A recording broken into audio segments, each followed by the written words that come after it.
Hi, Laura. How are you? Good. How are you, Robin? I'm good. Thank you so much for doing this after we first connected. I was so excited that you were willing to join this naked truth conversation and all that you've gone through in your career. And so I'll just start by saying I really appreciate your time. So thank you for that. And I just wanted to tell everybody a little bit about you before we get into our conversation and answering all the questions that I think people are interested to learn about. So for everybody who is listening, I wanted to introduce you to Laura James, who is a seasoned Silicon Valley tech executive and coach and consultant and speaker with over 25 years of experience in the fast-paced tech world. And most recently, she served as Vice President of Operations Transformations at VMware and is now the founder and CEO of Shift, where she helps companies simplify processes and achieve measurable results. Laura's career includes leadership roles at VMware and Salesforce, at ServiceNow and Verizon, amazing organizations where she's drives and drove global strategy and transformation for Fortune 500 companies. Laura is super passionate about executive and career coaching and empowers specifically female leaders along with others, but loves working with female leaders to grow and break free of their comfort zone and achieve a growth mindset for success. So with 25 years of leadership experience, Laura brings so much knowledge and coaching to female executives and is here to share so much of our insight. And we thank you for that. And let's dig it. And I'm super I excited. love it. I love it. Did So I that was pretty impressive, Robin. Did I really do all that or did you kind of add some in along the way? hanging up a career for you, I just thought it would be really exciting. Laura, you Um, have done all of that, whether you realize it or not. You are more impressive than maybe you even realize. And I was impressed, and Thank that's why you. I'm here. So Thank you for that introduction. That's awesome. So with all of this and all of that you've done, which is such an incredible career that I'm sure so many people wonder, like, how do you achieve all of that? It's incredible. And I'm curious how it got started for you. Like, what was the beginning of that journey? Yeah, for sure. It was project manager. Right out of college, I worked as a And what did project you study in manager. school? At University of Colorado, Boulder. Go Buffs. Right, you go Buffs. But what did you study at Boulder? Oh, what did I study? I apologize. I studied communications and sociology. So I Okay, was a dual major. I actually thought I wanted to go into criminology. Yeah, right. completely different, completely different. Quickly realized I wasn't cut out for that, went the comms route, and then went back and got my MBA, focused on business. With that degree, I started out in business and communications and project management, naturally, and in the software world, was drawn towards women in tech and project management. And from there, I just kind of worked my way up. 18 years at Verizon Telecom. It was a good ride. Verizon's a fantastic company. But at the end of the day, I think I decided at Verizon, while it was awesome colleagues and awesome place to work, my growth, I had branded myself as a project manager and I Mhm. wanted to do more than that. And I found like every time I was turning around, I was getting branded as that. So I Yeah. wanted to break out, and it was hard to leave after 18 years. So it took a lot of courage. I was stable. I made it through all the layoffs, right? I had two kids at home, working mom, and it was scary to leave, but I left and went to Salesforce. And that's when my career, taking that step, taking the courage to make that move after 18 years, that's when my career really took off. Yeah. When you had the courage to do that, and you made that transition, like, what did it take? And I know I'm gonna go off script here a little bit, even though this isn't Yeah. scripted, but I'm just curious, like, Yeah. for you, what was it in that moment that gave you the courage to leave? Was it a network? Like, how did you find the job? What was it that allowed you to make that transition after 18 years? I think so many people struggle with exactly that. It was absolutely network, and it was working with Salesforce as a vendor when I was at Verizon. Yep. So building that network, building relationships, just kind of went out and made it happen. I think, again, I love Verizon, still keep in touch with a number of my colleagues there. I think for me, it was just, is this what I want to do for the next 18 years? Is Yeah. this how I want to get branded, or do I want to grow? Do I want to do something else? And again, it was very scary, took a lot of courage, but I think in the end, the rewards paid off. But it was absolutely my network. Nice. And I know like you and I have talked about this, that, and we both love to coach early Yeah. career individuals Yeah. and what they're doing. And, you know, I think so many people get, you don't realize how long a career is when you're just starting, right? Yeah. You just Yeah. don't even imagine how many iterations of a career. And they think, you know, I don't know if you found this, but so many early career individuals have this feeling like they have to decide right now, it's going to Yeah. be this. And I think it just hearing that part of your story is a nice reminder that you can choose for now and it isn't a life sentence. No, it's not. And I would actually go one step further. If you aren't changing every 5 to 7 years, you aren't growing. And I wasn't growing. And that's not the fault of my company. That's the fault of me. I wasn't growing because I didn't have the courage to leave.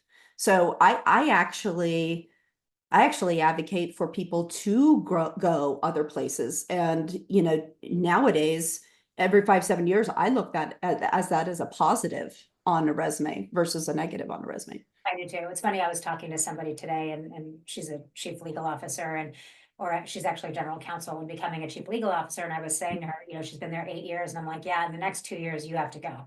Yeah. Like, you have Yep. to go. Because at this Yep. point, 10 years, you're gonna become too stagnant in doing it one way. Um, Yep. you know, versus another.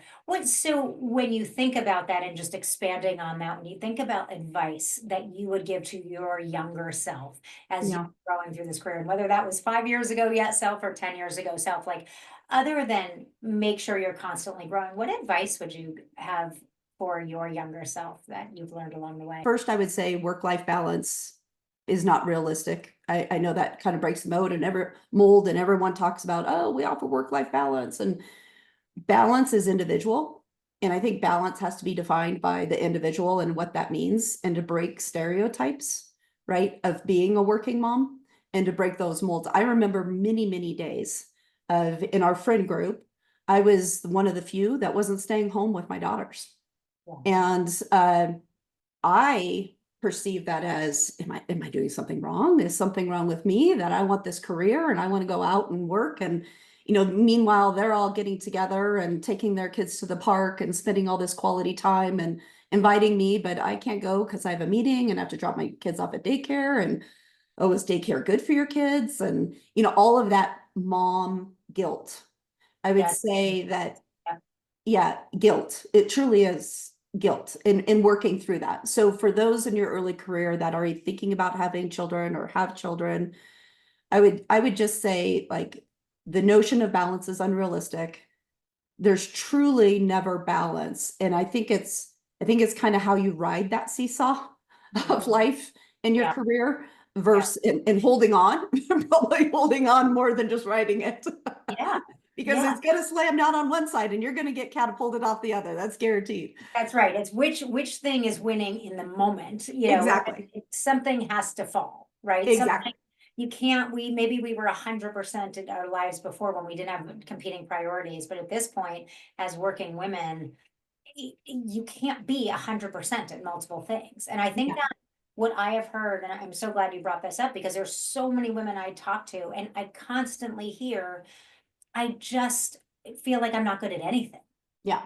And the balance, there's no balance. Like, I don't know how There to isn't. find balance, not in most careers. Maybe some people have achieved it and like, Yeah. I'm so proud of them, but I've never really heard of it. Yeah. I think that especially if you're like a doer, because there's always more to do.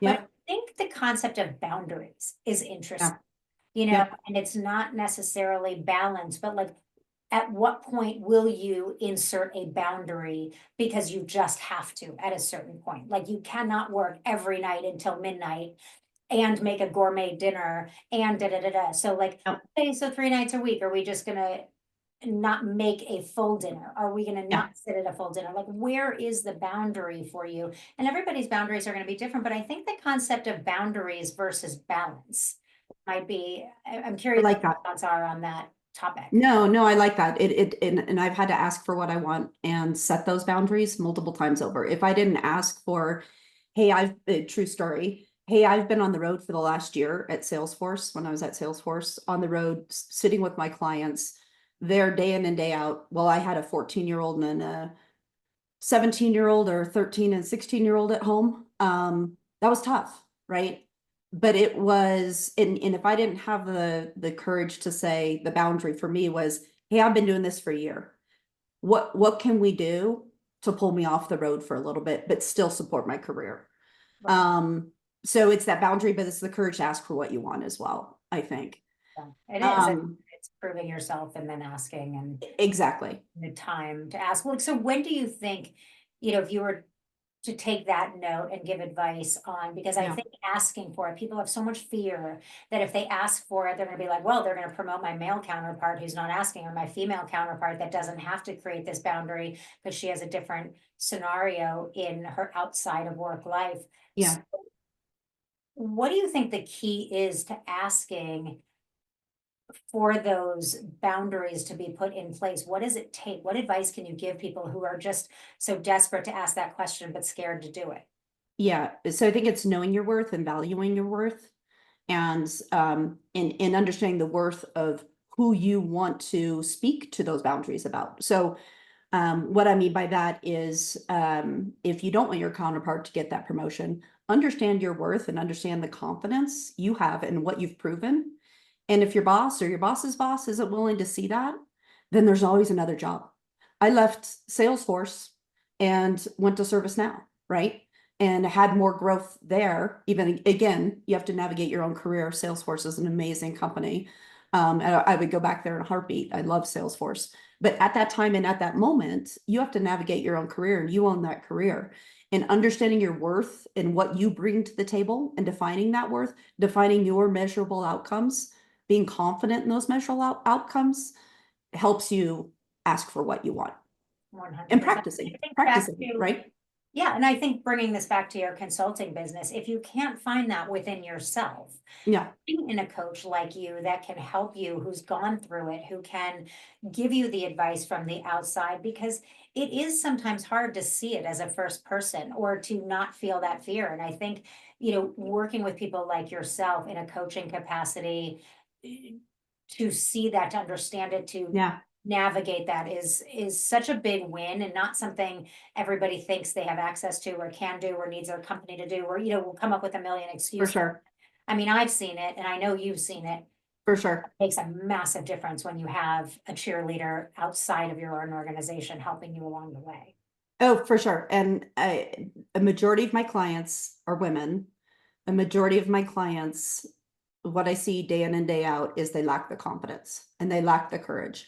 And it's sad, frankly. And that's why I love what I do. I have a whole consulting side of my business. I'm still doing sales and operations consulting, but this niche in coaching women to excel in their careers is the other side of my business. I love that because so many women lack that courage and confidence. And so it's growing that confidence in them, landing them that next role.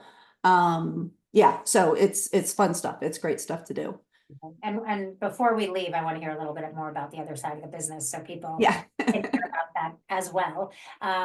Because I just am such a fan, and part of like the concept of the naked truth is there's so many women doing amazing things out there, and if we give light to it and we network with each other and we can lift each other up, and this is all about, like, there is more than enough room in the sandbox for all of us out there, and even if 10 of us are doing the same thing, it's a big world that we live in, and we can all be in the For same sure. place together and support each other. 1000%. So what, like, when you think about some of the biggest challenges you yourself have had along the way in this journey, what are some of those biggest challenges you have faced, and how have you solved them? Fantastic question. I want to talk about climbing the corporate ladder. My gut wants me to talk about those career moves and negotiations, or preparing for executive briefings and being up late into the night preparing for executive briefing the night before, or the promotions I didn't get, or the time that an employee didn't like me, right? And you want to be liked, right? And that's maybe not the best thing to do now looking back on it, and you're not going to be liked as a leader, right? But all of those moments, we could go on forever and I could tell you about all those challenges. But I want to bring it back, if I may, because it's the naked truth. For me, it was about my family. For me, it was that working mom guilt, if I could bring it back just real quick to that. Because there are so many great challenges, but at the end of the day, what's going to matter is your family. And what's going to matter are the relationships you built in your career. And I wholeheartedly believe in that. At the end of the day, that is what's going to matter. You won't remember that presentation. You won't remember that executive board briefing. You won't remember any of that. And if I can tell you just a quick story. Yes. So, many times I thought to myself as a working mom, like, what am I doing here? What am I doing here? I almost quit 1,000 times over. And I can remember specifically being one time for a client down in Atlanta, and I live out of Colorado, and I was down in Atlanta, and it was about 11 o'clock at night. You mentioned the late night meetings, and I'm preparing a deck for the CIO of this major corporation for the next morning. And my daughter calls. And so it was a little bit earlier back here, and she calls and she's in tears, and she's 16 years old and calls and how can I help you? You know, what's going on? A little bit of, as a 16-year-old, and the emotion and the hormones, the panic attack is going on. And Oh, real. I need you home, mom. And in that moment, like hearing those words crushed me, absolutely crushed me. And again, I thought, what am I doing? What am I doing? And so we talked through it, and turns out I think she was having some boy issues and maybe menstrual time of the month or whatever was going on. Like, I can't even remember, right? It was very significant to her, and it probably still is significant to her. So fast forward to this actually last Thanksgiving, just a couple weeks ago. And I was talking to her about it. She flew into town. She's now in PA school, physician assistant school in Proud Mom in Philadelphia. And she flew in for Thanksgiving. And I said, Taylor, all those moments that mom was gone and consulting and on the road, it wasn't my whole career. It was a short stint in my career. But so was that hard on you? And I remember I shared the story with her, and I remember that. And she said, you know, it was, Mom. I'm not going to lie to you. It very much was in that moment. She said, however, what I remembered wasn't necessarily the missed moments. What I remembered and what I know now as a growing adult female and 24 years old is what you've taught me about strength, resilience, being an independent woman, being passionate about what you wanted to do and what you wanted to follow. And so I wanted to bring that back around as a story of, and this just happened, this story just came up. I wanted to bring it back around as a story of so much guilt, so much, am I doing the right thing? So much watching the other moms stay at home, and they're perceivably their kids are doing great, right? And my kids are calling me saying, Mom, where are you? And they're in tears, right? And days you have spit up on your shoulder, and you show up in the meeting, and your kid has 2 different shoes at daycare, and like I could go on and on and on, right? But I guess it's the mindset of who she turned out to be as an adult and what she was learning along the way. And she said, don't have so much guilt, Mom. Like, what you taught us on the other end of being a female in the business world carries so much weight. So anyway, I wanted to. And my husband says my eyes are sweating. No. Eyes are sweating. And thank you for sharing that, because it's so important, I think, for so many women who are in that point in their career. And Yeah. that new motherhood is so all encompassing. And I don't know about you, but you know, those early days, it's actually, I felt like they needed me more when they became teenagers almost, Oh yeah. than like those early motherhood. And those early mothers, you're like, oh my God, I'm missing the play date at the park. And like the kids don't remember that. No. When you do put down the phone or show up for dinner or cancel a meeting to be at that really important doctor's appointment, when they remember it, is so critical too. And again, here we go, is prioritizing boundaries and balance, which doesn't exist, but it's, what is the priority going to be? What is the boundary going to be that you're going to put in? You know, that call out of the blue with tears that inevitably any mother is going to get. They're hard. And I mean, there are definitely times where I've had really critical meetings and I said, I'm so sorry. I just got a urgent phone call from my daughter. Well, and so I went in the next morning, gave the presentation to the CIO, flew home that afternoon, went to my boss and said, I need to get off the road. And here's what value I bring to the table. And here's what other positions at this company that I think I would kick ass at and help you and grow in. And so putting that in, I got off the road, and that was it. Like that was it for me, because family is first. but I'm so thankful at the same time and I want this message to go out, whoever is listening, other working moms, is that guilt is real and you're not alone, but at the same time, it's not just the guilt, it's what your children are learning in you as a working mom, that you're giving them so much of a gift as well. Yeah, and you may not see it in the moment, but it's gonna show up down the road. I'm not there yet. I still have a 16-year-old at home, so I'm so I will wait for the reflection. I haven't yet gotten to reflect. You haven't gotten that reflection yet. Yeah. It'll come. It'll come. I mean, it's really incredible, and I think there is so much value in sharing that. I remember there's this woman. And I remember so clearly this mom, it was during COVID, and it was like, she literally had a newborn, she had a new job, she had a 2-year-old that was, or 3-year-old, and it was just what women are going through. And so many women feel like they are alone, and they're just not. And it's us who now have the teenagers sharing that it's normal and you're not going to lose your job and you're not going to be negative. And by the way, if you're negatively judged, then at this moment, that might be a great company. It just might be a great company for you right now. And that doesn't mean it's not a great company, and it's okay to look.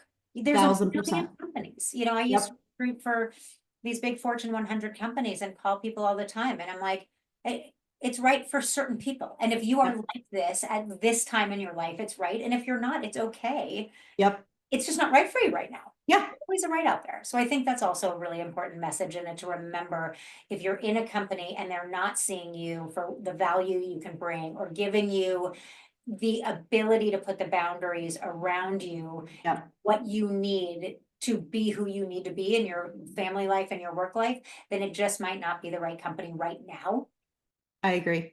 And that's not great, and give yourself the grace and the ability to just say, it's just not right now. It's not about you. It's not personal. This is just about what we need to do to accomplish and become working mothers, and female leaders. So cool, so important, such an incredible message. So before we wrap up, because I wanted to stick to our time we talked about, tell us just a little bit about your consulting business and what you're bringing to the table, and in case there's some women out there that we can help in any way, or you can come to you. Yeah, for sure. So thanks for that opportunity as well. So I have the coaching side of my house, which a number of we've already talked to a lot of that, and a number of women I'm helping in executive coaching and career growth. That growth mindset. And on the flip side, I couldn't get away from what I grew up doing as a day job. I'm a project manager at heart. I'm a Lean Six Sigma black belt. I'm a change management guru. And I have a lot of business development, sales, operations, that all focuses in the sales and operations side. And so what I help do on the consulting side is help companies reduce their cost of operations and help them grow sales. So that's what I do. And in addition to coaching along the way, I enjoy both of it. A friend of mine, when I started this business, said, you need to pick one. It's going to be too confusing. I went on many, many, many hikes, and I go, but I love both. I love both. I don't think I want to pick one. And my brand might be confusing, but I'll explain it because I love both. So anyway, that's a little bit what I do. And are you focusing on a particular industry or size company, or is it really just whoever needs that skill set? Yeah, so my niche primarily is that medium-sized business. That's where I was for the last 10 years, medium-sized that's growing and innovating into something bigger.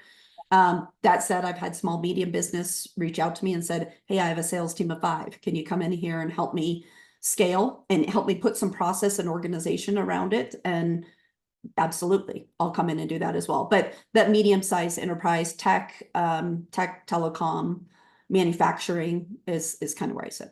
Yeah. Amazing. Well, further notice for you and Steve Levitt to connect. It will be further for maybe some of my network to realize that you are out there as an avenue to help them. And hopefully you and I get to keep finding ways to continue talking, because it's so cool to hear about other women who have taken this jump and this leap, and hopefully we can help you find that success. So, absolutely. And when I'm out in the LA area, we got to connect, because I feel like, I met a new friend too. So me too. Well, I'll be flying to Denver, so we'll do that as well.